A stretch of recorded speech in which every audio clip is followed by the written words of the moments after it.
muchísimos comentarios. La opinión de cada cual es libre, lógicamente, ¿no? Sandro, ¿puede decir de manera abierta aquí hay cosas que no están bien? Sí, a veces utilizo esos mensajes, es correcto. ¿Por qué es urgente e inminente este panorama? Tenemos que eliminarla. Es algo que es un freno que muy doloroso. Y al hablar de esa revolución, obviamente hace críticas pues, a la situación actual. Obviamente, porque hay cosas que están mal. Se lo pregunto directamente, ¿es cambiar todo el gobierno? Hay que cambiar en muchas cosas y en varias esferas. Sandro, entonces, ¿debe dar un paso al costado Miguel Díaz-Canel y dar un cambio?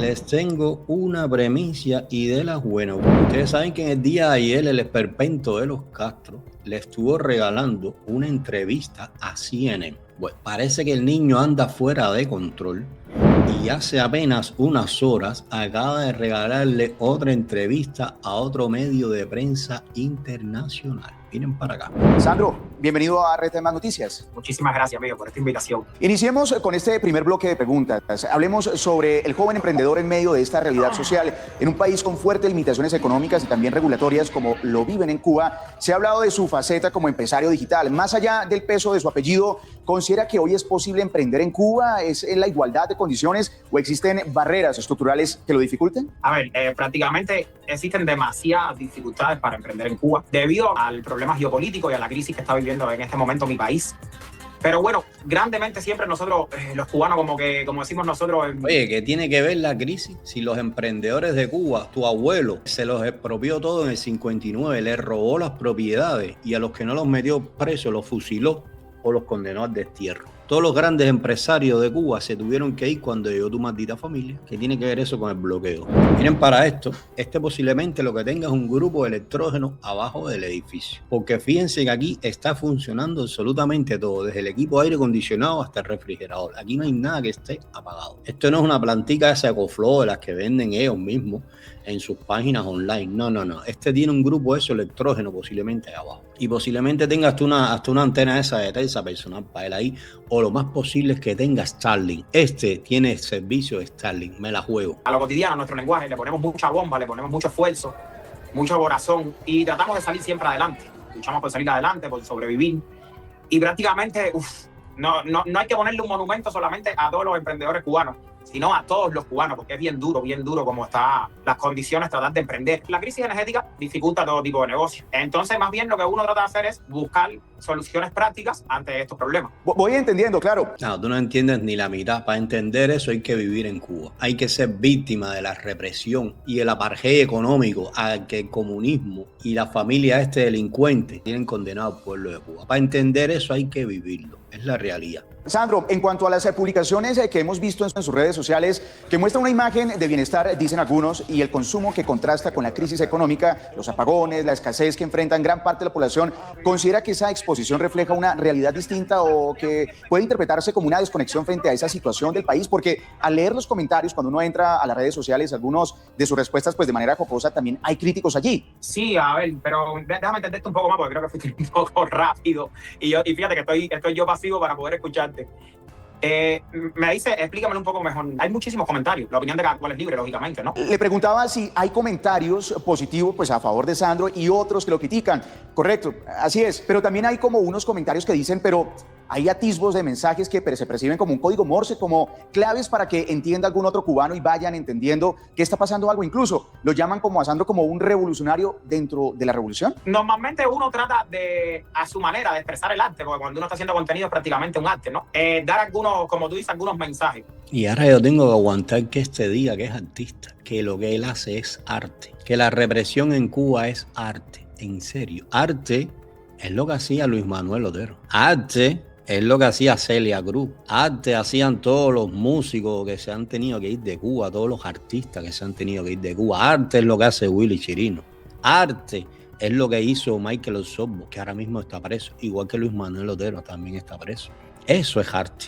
Bueno, todo el que hace arte libre, mira dónde termina. Y yo soy uno de los influencers que me considero que trato de dar mensajes positivos para mi país. Sí, claro, claro. Mira, por ejemplo, esto es un mensaje muy positivo que él envía. Mira, esos espejuelos que tú ves que él tiene puesto, esto es tremendo mensaje que él está enviando, pero bien positivo. Mira, estos son unos espejuelos Chanel. ¿Tú sabes cuál es el mensaje que estos espejuelos, estas gafas que tiene puesto este delincuente, tienen un valor de casi 400 euros capitalistas? Fíjense cómo todos cojean de la misma pata. Todos tienen buenos relojes, todos tienen buenos espejuelos. Este es el mensaje.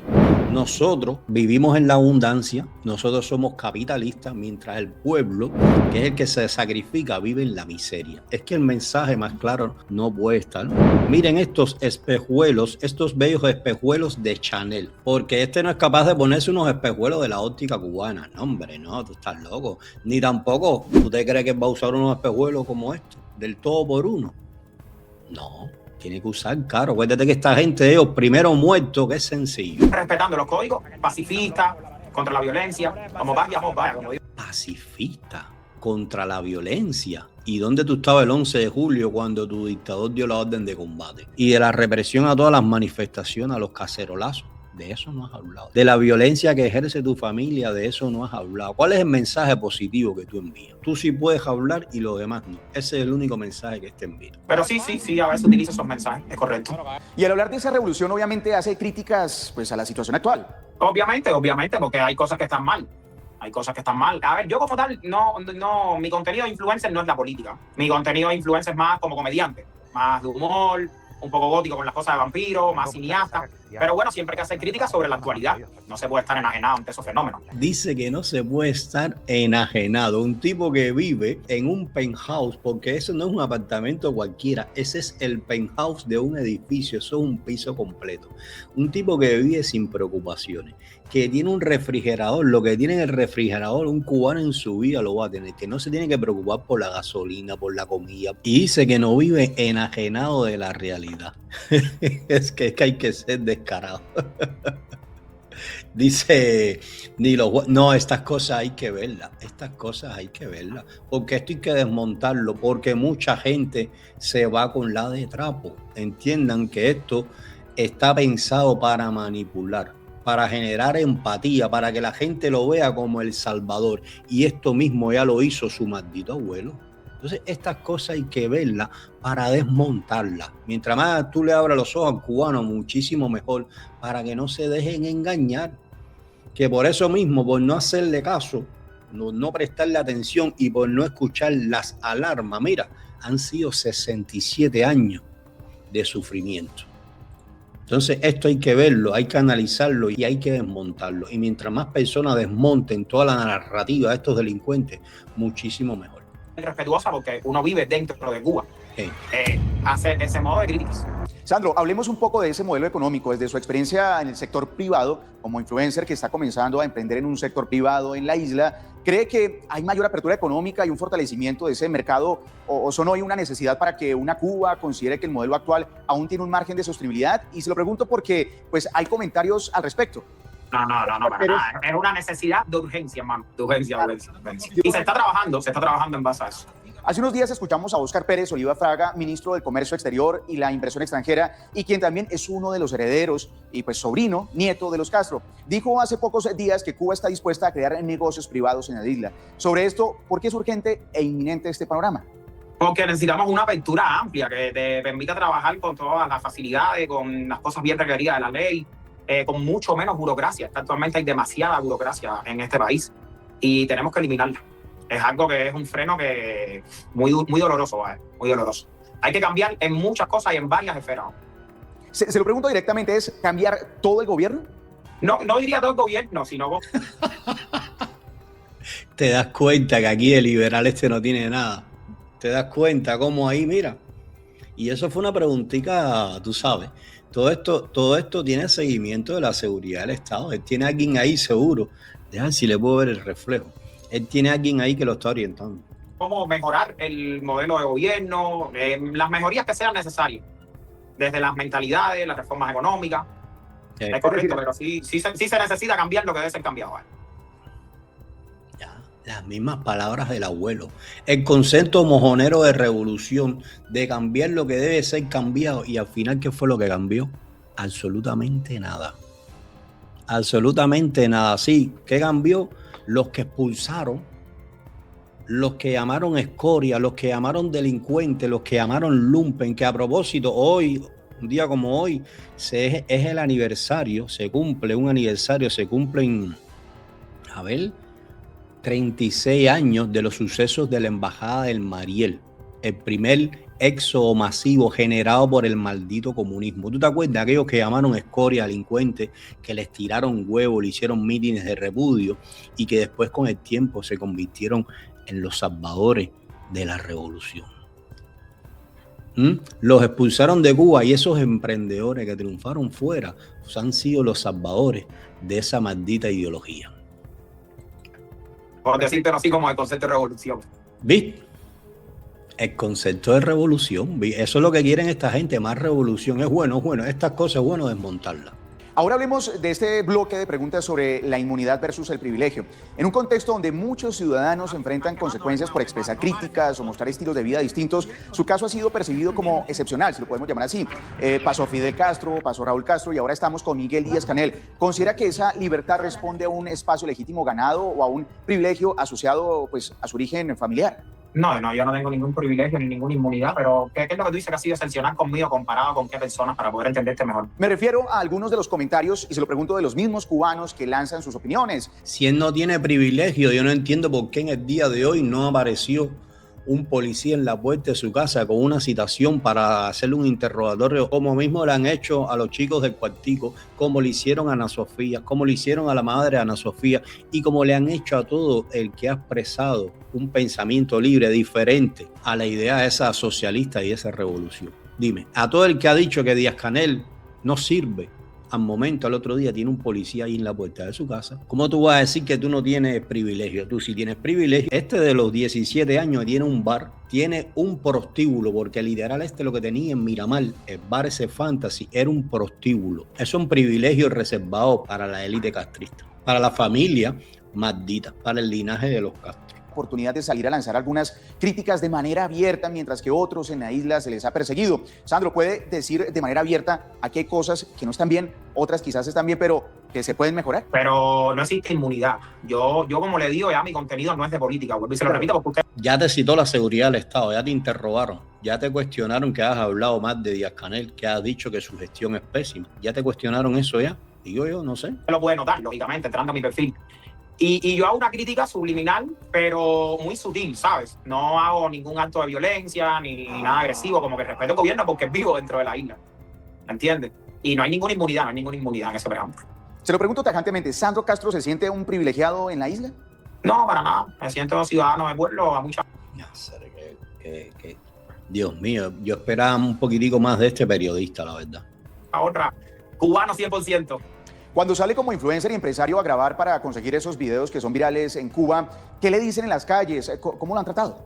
No, gracias a Dios, mucho afán, mucha gente positiva, se hacen fotos conmigo, me quieren, yo siempre peleo. De lo contrario, irían presos. El que le diga algo diferente, al momento va preso. Luchando lo mío. Sí, muy buena energía, hermano, muy buena energía. Yo camino libremente, yo ando sin seguridad, como lo he dicho en miles de ocasiones, como lo estoy repitiendo sin privilegio. Pero si eso es una granja, ¿quién te va a tocar a ti ahí? ¿Quién te va a tocar a ti ahí? Hasta ahora nunca he tenido ningún problema. Toda la gente siempre como decimos nosotros, me destacan bien, bye. Buen afán. Buenísimo. Yo usted lo veo en una cafetería y nos tomamos una cervecita ahí. Ok, con una Cristache, por ejemplo. Una Cristache. Es así. Hagamos un cambio de tercio y hablemos desde una perspectiva de la intimidad del poder y de ese cambio que están clamando millones. Desde su cercanía al entorno histórico del poder en Cuba, ¿ha percibido señales de preocupación dentro del círculo familiar de Raúl Castro respecto al rumbo actual del país y a la viabilidad de ese sistema en el mediano plazo? ¿Se ha sentado a hablar con Raúl durante estos días, por ejemplo? No, yo prácticamente no tengo cercanía desde ese preámbulo a esas cosas. Yo como joven, yo mi vida independiente, ¿sabes? Estoy en mis negocios, luchando lo mío. No puedo responderte invierte nada ahí porque sería un mentiroso, ¿me entiendes? Yo Claro. siempre muy sincero y orgánico. A más de 6 décadas del proceso revolucionario liderado por Fidel Castro, ¿qué aspectos de ese legado considera que han perdido vigencia en el contexto actual y cuáles cree que aún deberían perseverarse? Se han metido cosas muy positivas como los valores, los principios, la lealtad, la unidad entre cubanos. A veces se ha creado mucho odio. Y también muchas cosas como que la medicina no deja que sea un potencial. El deporte. Sí hay cosas de un legado que sí debieran, ¿sabes? Volverse a mantener, volverse a retomar. Pero bueno, estamos en un momento difícil, como usted lo dijo al principio. Pero ya te digo, lo mío como tal no es la política, es fuerte a lo que yo me dedique, ¿me entiendes? Existe una percepción creciente que lo ubica como parte de esos cambios distantes de las dificultades cotidianas del ciudadano común. ¿Cómo responde a quienes lo señalan como un símbolo de una aristocracia revolucionaria desconectada de la realidad social, o va tranquilo por La Habana? Yo voy tranquilo, exacto. También, a ver, te acuerdas que hay muchos medios de prensa que difunden noticias que no son correctas, que son falsas. Oye, pregúntale de dónde sacó dinero para comprarse ese apartamento de lujo. Pregúntale de dónde saca los dólares para comprarse unos espejuelos que valen $400 en un país donde el salario promedio es de $10. Pregúntale de dónde sacó dinero para comprarse el Mercedes en donde anda, el carro moderno donde anda. Pregúntale de dónde sacó su dinero para que los demás lo imiten, para que le dé un ejemplo al cubano que ahora mismo se las está viendo negra, para que no tengan que depender, como dependen la mayoría de los cubanos, de tener una familia en el extranjero que le compre la comida. Pregúntale cómo él compró el bar que tiene, porque tiene un bar en El Vedado, que la entrada al bar vale como $1,000 y pico pesos. Pregúntale de dónde sale toda esa fortuna, de dónde la sacó, cómo la creó, cómo la generó, de dónde salió. En Cuba, por menos que eso, tienes a la policía y te decomisan todo, te aplican el plan Maceta, porque eso se llama enriquecimiento ilícito, y te lo quitan absolutamente todo. Debería preguntarle eso, caramba, un periodista internacional no está ni tan siquiera en Cuba. Y mire las preguntas tontas que le hace, es que yo me maravillo. Puede sentirse confundida, como te digo, cada cual es libre de su opinión. Yo respeto eso. Sí. Yo te digo, soy una persona de pueblo, aquí vivo humildemente en mi apartamento. Sí, tremenda persona del pueblo. No diga que es un humilde apartamento, que eso es el penthouse de un edificio en el centro del corte de Nuevo Vedado. Ahí solamente vive la gente de dinero y la gente del régimen. No seas tan mentiroso. Mira el perro televisor ese. ¿Tú sabes cuántos años tiene que trabajar un cubano para tener ese televisor? Un televisor como de 60 pulgadas. Mira, por allá tiene un Sony. Nada de las cosas que tiene esta gente son asequibles. El cubano da pie. Pregúntale de dónde salga todas esas cosas. En Cuba, por menos que eso, te hacen un registro. Sufro apagones, sufro las mismas dificultades. ¿Qué apagones tú sufres? Y mira, usted tiene un grupo de electrógeno ahí, porque eso no es ni una planta. Lógicamente, hay muchísima gente que la sufre más fuerte, otros tratamos de sobrevivir un poco más. Pero bueno, ya te digo, como que no, alejado de eso que me estás diciendo. Como lo ha dicho, sé que no es su fuerte, pero hablemos de geopolítica y de esa presión internacional. En medio de un escenario cada vez más tenso, el presidente de los Estados Unidos, Donald Trump, afirmó recientemente que Cuba es la siguiente. Desde su perspectiva, ¿esa declaración debe interpretarse como una amenaza concreta o como parte de ese discurso político estadounidense? ¿Le preocupa? Sí, claro que preocupa. Y bueno, ahora mismo, a ver, hay mucha tensión, como te estaba diciendo, porque hay mucha incertidumbre sobre todo también, ¿no? Y entonces es como que es un momento que hay que tener calma profundamente. Hay que tener paciencia y, como decimos, esperar qué pasa, qué sucede. Pero sí todos deseamos que nunca haya una guerra, que nunca haya violencia, que las cosas sean pacíficamente. Pacífica, ¿no? Como las hizo tu abuelo, asaltando cuarteles, asaltando emisoras de radio, haciendo una guerra, entrando embarcaciones, infiltrando embarcaciones armadas, fusilando, poniendo bombas, secuestrando. Así, ¿no? Cuando lo hacen ustedes son los héroes de la patria, pero cuando lo hace otra gente, lo están haciendo a través de la fuerza. Bueno, ustedes llevan ahí 70 años a través de la fuerza. Está preocupado, fíjate que te lo dijo, pero él no está preocupado por lo que pueda pasar, por una guerra. Él no está preocupado por eso. Él está preocupado porque en una Cuba libre no va a haber espacio para estos parásitos. Ese apartamento que él tiene es un apartamento capitalista. En algún momento le perteneció a alguien que se lo expropiaron. Es decir, su abuelo, su maldito abuelo, se lo robó y posiblemente se lo regalaron entre ellos. Si no se lo regaló a él, se lo regaló al sobrino o a alguien. Todo lo que tienen estos delincuentes es fruto del robo, es fruto de la expropiación revolucionaria, porque ellos no crearon absolutamente nada. Y eso es lo que es mío que tiene. El bar donde él tiene su bar, eso le perteneció a alguien. Tenía su dueño, su legítimo dueño que lo trabajó. ¿Tú te crees que este trabajó para comprarse ese bar? ¿Tú te crees que este ha trabajado en su vida? Este no sabe lo que es sembrar un boniato. ¿Tú te crees que este fue al servicio militar obligatorio, donde tantos jóvenes cubanos han perdido su vida? Este no ha ido a ningún lado de eso. Y después te dice que ahora sí lo voy a dar, ahora sí lo voy a pegar. Después te dice que no tiene privilegio, que no tiene inmunidad. Qué maldito este chiquito. Llámese ahí. A la luz de lo ocurrido en países como en Venezuela, recordémoslo, el pasado 3 de enero, cuando hubo esa intervención y fue capturado Nicolás Maduro, quien se encuentra hoy detenido en una celda en Nueva York, donde la presión internacional ha tenido efectos significativos sobre el poder político, ¿considera que ese escenario representa una advertencia real para Cuba? Pues debe interpretarse como una amenaza concreta o no, o qué espera que suceda. El gobierno cubano midió, como lo midió Estados Unidos, que están dialogando, ¿no? Y yo pienso que Trump es una persona impredecible. Eso sí, yo pienso que lo hemos ido observando. Él a veces a lo mejor amenaza un día, después tiene otra opinión. Pero bueno, sí pienso que lo debieran tomar como una amenaza, pero no una amenaza de guerra, ¿sabes? Como que mientras existe un diálogo y existe una soberanía, alivia las tensiones hacia lo que no queremos en todo el mundo, no solamente en Cuba, ni en su país, ni en los demás, de que exista esta guerra y esta violencia. Un joven emprendedor que quiere que la empresa privada crezca en Cuba, que todos tengan una oportunidad, cree que esos diálogos van a ir a un buen puerto, a tan solo 90 millas que queda ese poquito tramo que hay entre Cuba y Miami, que se pueda fortalecer un comercio, por ejemplo. La intención y la voluntad de nosotros que vaya a un buen término, amigo. Sí, Es que sería el bienestar para los cubanos. Sandro Castro, ahora mismo hablemos del escenario interno considerando la crisis energética y por fortuna usted tiene un poquitico de luz para atendernos a esta hora. Quisiera preguntarle, cuando usted ve la escasez de recursos, alimentos, medicinas, y se lo pongo en este ejemplo, don Silverio me envía cada semana fotos y videos de zonas que están completamente destruidas, donde se caen edificios, hay gente que hace sus cacerolazos y el descontento social que se ha manifestado en protestas recientes. ¿Cree que Cuba se encuentra ante un riesgo real de colapso interno que no se puede levantar más? Siempre hay sus planes y siempre estamos luchando y optando por tratar de levantar. Hay un colapso real, pero no un colapso así como para siempre, ¿sabes? Creo que venía en camino en vacaciones rusas, está entrando combustible igual al sector privado, lo leí empresas de Estados Unidos, están también las importaciones de los paneles, los EcoFlow, inversores, y obviamente que no vamos a dejar que pase un colapso. Vamos a luchar por levantar. Hablemos del futuro y de las decisiones personales. Ante un eventual escenario de cambio abrupto en el sistema político y económico del país, usted ya nos lo dijo, si es necesario que se lleven a cabo estos cambios. ¿Su proyecto de vida se mantiene en Cuba o contemplaría la posibilidad de establecerse fuera de la isla? En Cuba 100%. A mí me gusta estar en mi país, ya he sobrevivido, hemos lidiado con las dificultades, pero me gusta mi país. Ojalá un día, no sé si lo has visitado, venía a Cuba. Sí. Yo estuve ahí varias oportunidades cubriendo el proceso de paz del entonces gobierno del presidente Juan Manuel Santos. El clima, las personas, la magia, es bonita, hermano. Lo que ahora estamos en un momento de tristeza porque tenemos todos estos problemas. Pero siempre quisiera estar en mi país. Sandro, entonces, ¿debe dar un paso al costado Miguel Díaz-Canel y dar un cambio? Bueno, te digo que se me está agotando el tiempo con la electricidad. Ok. Dios mío, mira, Chihuahua, en mi barrio, vamos a decir coloquialmente, se diría, mira, ha tocado un 3 terrible, parece que le llamaron la atención, le dijeron, Pipo, ¿cómo tú vas a decir que el monigote de nosotros ha hecho un mal trabajo?